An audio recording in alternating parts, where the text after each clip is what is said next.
నాకు ఉన్నదే ఈ ఆదిరు ఆవుల మీదనే ఈ పాలు వినుకొని బతకగలుగుతున్నా. నాకు ఏ ఆదిరు లేదు. ఈ దయచేసి కలెక్టర్ గారికి నమస్కరించి జోడించి చెప్తున్నాను. నాకు ఏదైనా ఆదిరు ఇప్పేయగలరు అని కోరుతున్నాను. నైట్ ఎప్పుడు కట్టేసా? 7 గంటలకు పోతున్నా. మళ్ళీ చెప్పే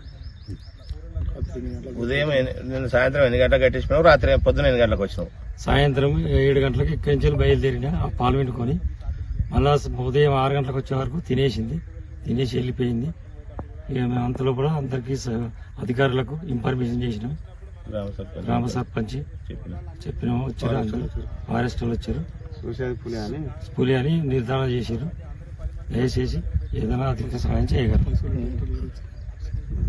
పశువుల డాక్టర్ కూడా వచ్చారు. రాత్రి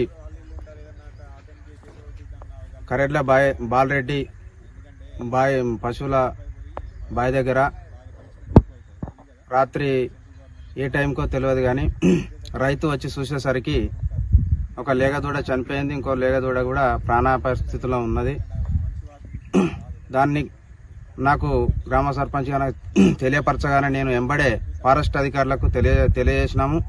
వారు వచ్చి పులి యొక్క పాదముద్రలను గుర్తించి ఇది పులి అని నిర్ధారణ చేసినారు.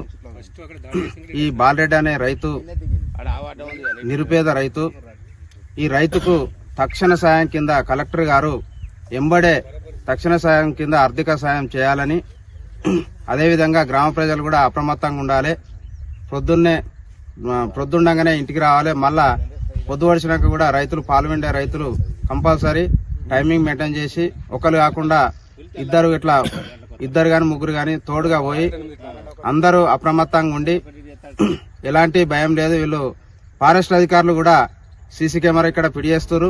అదేవిధంగా బోను కూడా అరేంజ్ చేస్తారు. ఉన్నదని తెలిస్తే ఎవరు కూడా భయాందోళనకు గురి కాకుండా మన ఫారెస్ట్ అధికారులు మనకు అన్ని విధాలుగా సహాయ సహకారాలు అందిస్తారు. ప్రజలు కూడా ఎలాంటి బాధపడవలసిన అవసరం లేదు. తన వ్యవసాయ బావి దగ్గర ఉన్నటువంటి ఆవులకు ఉన్నటువంటి లేగ దూడలను పులి తిన్నదని అనుకున్నాడు. అనుకుని ఊళ్ళోకి వచ్చి గ్రామ సర్పంచ్ గారికి చెప్పగానే గ్రామ సర్పంచ్ ఆఫీసర్లకు అందరికీ చెప్పడం జరిగింది.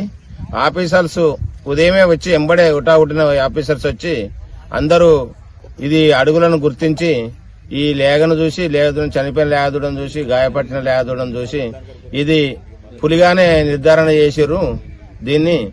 కానీ పాపం రైతు అనేటోడు ఆవు పాలు వెండుకునే బతాడు కాబట్టి తనకు ఎంతో కొంత సాయం ప్రభుత్వం ఆదుకొని ప్రభుత్వం ఆయనకు సహకరించాలని ప్రభుత్వం వారిని కోరడం జరుగుతుంది.